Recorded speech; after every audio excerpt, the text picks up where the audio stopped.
అందరికీ నమస్కారం. రఘునందన్ రావు గారు, నాతో పాటు మా టీం కూడా మిమ్మల్ని క్వశ్చన్స్ అడగడానికి సిద్ధంగా ఉంది. సో బేసికల్గా ఫస్ట్ క్వశ్చన్ డైరెక్ట్గా అడగడం కన్నా ఒక ఇమేజ్ చూపించి అడగాలనుకుంటున్నా. So first image please. So ఇది మీరు ఇచ్చిన హామీ పత్రం, if I'm not wrong.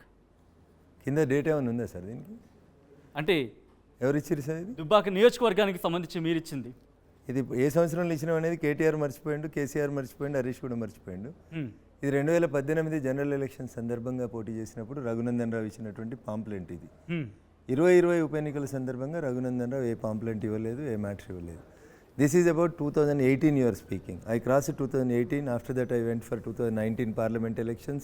After that I have attended 2020 by-elections where I have not promised anything like this in the form of a printed pro forma. ఇది నేను 2018 general ఎలక్షన్స్లో ఇచ్చినటువంటి మాట. చంద్రశేఖరరావు అనేటువంటి మొన్నటిదాకా ముఖ్యమంత్రి ఉన్న ఆయన ఇట్లే ఒక జర్నలిస్ట్ మిత్రుడు ఒక ఇంటర్వ్యూలో అడిగితే చెప్తాడు, మీరు 2014 కంటే ముందు చెప్పారు కదా కేసీఆర్ గారు, తెలంగాణ రాష్ట్రం వచ్చిన తర్వాత తెలంగాణ రాష్ట్రానికి తొలి ముఖ్యమంత్రి దళితున్నే చేస్తా అన్నారు కదా, ఎందుకు చేయలేదు కేసీఆర్ గారు అని అడిగితే కేసీఆర్ చెప్పిన మాట మీకు గుర్తు చేస్తా ఉన్నాను. నేను ఆన్ రికార్డులో ఉంది, కావాలంటే పంపిస్తాను. నేను 2014లో నేను దళితుని ముఖ్యమంత్రి చేస్తానన్నాను. నాకు తెలంగాణ సమాజం 63-65 సీట్లు ఇచ్చింది. నేను 5 సంవత్సరాలు పాలించినను, దళితుని ముఖ్యమంత్రి చేయలేదు. ఆ తర్వాత నేను 2018 డిసెంబర్లో ఎన్నికలకు పోయినాను. 63 సరిపోతలేవని 88 ఇచ్చిర్రు నాకు అని చెప్పారు. అంటే నేను 2014 కంటే ముందు చెప్పినటువంటి మాటల్ని మీరు అడగాల్సినటువంటి అవసరం లేదు అని చెప్పిండ్రు. నేను అంత నిర్దాక్షిణ్యంగా మాట్లాడాను, జర్నలిస్ట్కి వెళ్ళి వచ్చినాను కాబట్టి. But this is not a pamphlet of 2020 by election. కానీ రఘునందన్ గారు, ఈ పాంప్లెట్ ఏదైతే ఉందో దీంట్లో అన్ని అంటే అమలయ్యేవేనా అసలు అనే మాటకు సంబంధించి ఇప్పుడు ఎందుకు అడుగుతారు? రఘునందన్ రావు 2018లో భారతీయ జనతా పార్టీ అభ్యర్థిగా పోటీ చేసినప్పుడు మా పార్టీ ఈ రాష్ట్రంలో అధికారంలోకి వస్తుందనే విశ్వాసంతో ఆ పాంప్లెంట్ ప్రజల ముందు ఉంచినాను. ప్రజలు మాకు మ్యాండేట్ ఇవ్వలేదు, నేను అధికారంలోకి రాలేదు. మా పార్టీ అధికారంలోకి వచ్చిన తర్వాత ఇవన్నీ యాజ్ ఇట్ ఈస్గా అమలు చేస్తాడు రఘునందన్ రావు. అప్పుడు ఎమ్మెల్యే ఉన్నా చేస్తాడు, ఎంపీ ఉన్నా చేస్తాడు. సో పార్లమెంట్ ఎన్నికల సందర్భంలో ఒక్కసారి నేను ఈ చదివి వినిపించే ప్రయత్నం నేనే చదువుతా. మీరు ఎందుకు కష్టపడతారు? ప్రతి నిరుద్యోగికి నెలకు 3,000 చొప్పున నిరుద్యోగ భృతి. ఇది కేసీఆర్ మెడల్ వంచి ఇప్పియాల్సినటువంటి నిరుద్యోగ భృతి. ఎందుకంటే చంద్రశేఖరరావు గారి మేనిఫెస్టోలో మా బైబిల్, మా భగవద్గీత, మా ఖురాన్ అని చెప్పిన దాంట్లో 2018 నవంబర్లో జరిగినటువంటి ఎన్నికల మేనిఫెస్టోలో వాళ్ళు చెప్పిండ్రు, ప్రభుత్వంగా గెలిచినోడు ఇయ్యలేదు, ఇండివిజువల్గా గెలిచిన నన్ను అడిగితే ఎట్లుంటుంది సచిన్ గారు? కట్ నేను అడుగుతుంది ఇక్కడ రఘునందన్ గారు, పాజిబుల్ అనే ఇచ్చాం. చంద్రశేఖరరావు గారు 3,016 ఇస్తా అంటే రాహుల్ గాంధీ తోటి 4,000 నిరుద్యోగ వృత్తి ఇప్పిస్తాను మన రేవంత్ రెడ్డి గారు చెప్పలేదు. ఏంది ఏర్పడిన ప్రభుత్వాల గురించి మాట్లాడకుండా ఇండివిజువల్స్ గురించి ఎట్లా మాట్లాడగలుగుతారు మీరు? If KCR would have implemented 3,116 rupees from 1st January 2019, then you have a right that Raghunandan you have failed to implement your manifesto. You can do it. నువ్వు నాదికి 1 ఏళ్ళు చూపిస్తున్నావు సచిన్, 4 ఏళ్ళు నిన్ను చూపిస్తున్నాను, ఎందుకు మర్చిపోతున్నావు? కానీ 88 మంది ఎమ్మెల్యేలు ఇచ్చారు, ఇప్పుడు పార్లమెంట్ బరిలో ఉన్నారు. అప్పుడు కేవలం దుబ్బాకకు సంబంధించిన నియోజకవర్గానికి మీరు కంటెస్టెంట్, కానీ ఇప్పుడు పార్లమెంట్కి సంబంధించి ఉన్నారు కాబట్టి వీటికి ఏమైనా యాడ్ చేస్తున్నారా, లేకపోతే వీటిలో ఏమైనా రెడ్యూస్ చేస్తున్నారా? మీరు కనుక అక్కడ మళ్ళీ ఇది 2018లో నేను ఇస్తే ప్రజలు ఈ మేనిఫెస్టోని విశ్వసించలేదు, రఘునందన్ రావుని విశ్వసించలేదు. రఘునందన్ రావు 2018లో ఈ మేనిఫెస్టో ఇచ్చి ఎమ్మెల్యేగా గెలవలేదు. కాబట్టి ఇప్పుడు రఘునందన్ రావు దాన్ని 2020లో ఇవ్వలేదు ప్రజలకి. 2020లో ఇవ్వని మేనిఫెస్టోని తీసుకొచ్చి 2024లో ఇవ్వమని మీరు ఎట్లా అడుగుతారు? మాకు నరేంద్ర మోడీ గారు ఎందుకంటే దీన్ని యాక్సెప్ట్ చేయలేదని చెప్పి మీరే అంటున్నారు కాబట్టి ప్రజలే యాక్సెప్ట్ చేయలేదు కదా సచిన్ గారు. ప్రజాస్వామ్యంలో అల్టిమేట్ గా దీన్ని ప్రజలు విశ్వసించుంటే నాకు ఓటేసేటోళ్ళు. నేను 2018లో ఎమ్మెల్యే అయ్యేవాడిని. ప్రజలు దాన్ని విశ్వసించలేదు, నాకు ఓటేయలేదు, దాన్ని తిరస్కరించిండ్రు.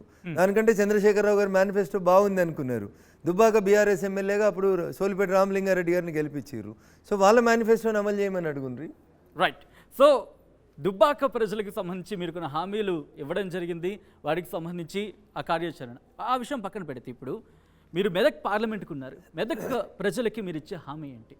ఎందుకంటే నరేంద్ర మోడీ గారి గ్యారెంటీ కాకుండా మీ నుంచి కూడా కొన్ని హామీలు ఎక్స్పెక్ట్ చేస్తున్నారు. నరేంద్ర మోడీ గారి గ్యారెంటీ రఘునందన్ రావు ఇచ్చేటువంటి హామీ. కాంగ్రెస్ పార్టీ లాగా అడగోలు హామీలు ఇచ్చి మాట తప్పాల్సినటువంటి అవసరం మాకు లేదు. నరేంద్ర మోడీ గారు చాలా స్పష్టంగా ఈ దేశానికి మమ్మల్ని గెలిపిస్తే మేము ఏం చేస్తామనేటువంటి విషయం లోపల చాలా స్పష్టంగా ఒక మేనిఫెస్టోని ప్రజల ముందు ఉంచినారు.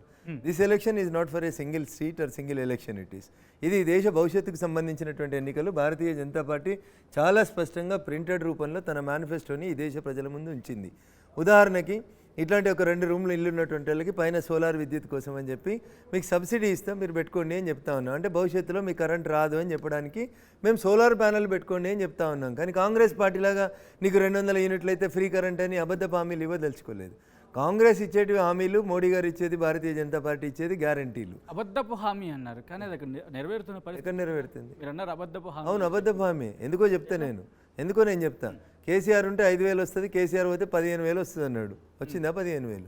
ఆటో డ్రైవర్లారా బాధపడకండి, మీకు వచ్చే నెల నుంచి 12,000 ఇస్తా అన్నాడు. కావాలంటే కింద ఉన్నాయి కార్లు, పుస్తకాలు తెప్పిమంటే తెప్పించి ఇస్తాను. నేను చెప్పలేదు. రాహుల్ గాంధీ గారు, రేవంత్ రెడ్డి గారు చెప్పిండ్రు. కేసీఆర్ 1,00,000 కోట్లు దోసుకున్నాడు, ఆ 1,00,000 కోట్లను వెనక్కి తీసుకొస్తాం, దానితోటి మేము ఇచ్చిన 6 హామీలను అమలు చేస్తామన్నాడు. రాహుల్ గాంధీ నోటితో చెప్పించినవి అవి హామీలు. 2014 తెలంగాణ విభజన జరిగింది సచిన్. ఆంధ్రప్రదేశ్ పునర్వ్యవస్థీకరణ చట్టం 2014 అని పార్లమెంట్లో ఒక బిల్లు పెట్టింది కాంగ్రెస్ పార్టీ తెలంగాణ ప్రజల కోసం అని చెప్పి. దాంట్లో కూడా హామీలే రాసిరాళ్ళు. చట్టం చేసేటప్పుడు కూడా హామీలు రాసేది కాంగ్రెస్ పార్టీ. పోలవరంకి జాతీయ హోదా ఇచ్చినటువంటి కాంగ్రెస్ పార్టీ తెలంగాణలో కాళేశ్వరానికి రాయలేదు మరి, లేదా అప్పుడున్న ప్రాణహిత చేవెళ్ళకి రాయలేదు. ఇప్పుడు వచ్చి మేము హామీలు ఇస్తాం, మమ్మల్ని నమ్మండి అంటే ఎట్లా కుదురుతుంది? వాళ్ళు ఇచ్చేటివి హామీలు, మేము ఇచ్చేటివి గ్యారంటీలు. మోడీ గ్యారంటీ అంటే అది ఖచ్చితంగా నెరవేరే గ్యారంటీ అని ప్రజలు నమ్ముతా ఉన్నారు. మీకు ఉచితాల పేరిట 200 యూనిట్లు ఫ్రీ కావాలన్నా, లేదా మీరు ఉన్నంతకాలం, మీ ఇల్లు ఉన్నంతకాలం పైన పెట్టినటువంటి సోలార్ టాప్ తోటి నీకు వచ్చే ఫ్రీ 200 యూనిట్లు దాటినా నీకు వచ్చేటువంటి కరెంట్ కావాలని అర్థం చేసుకోండి. మీరేమంటున్నారు? పిల్లలకి చేపలు బట్టి ఒలిసి ముళ్ళన్నీ పక్కకు పెట్టి తినుబిడ్డ అని మీరు చెప్తున్నారు.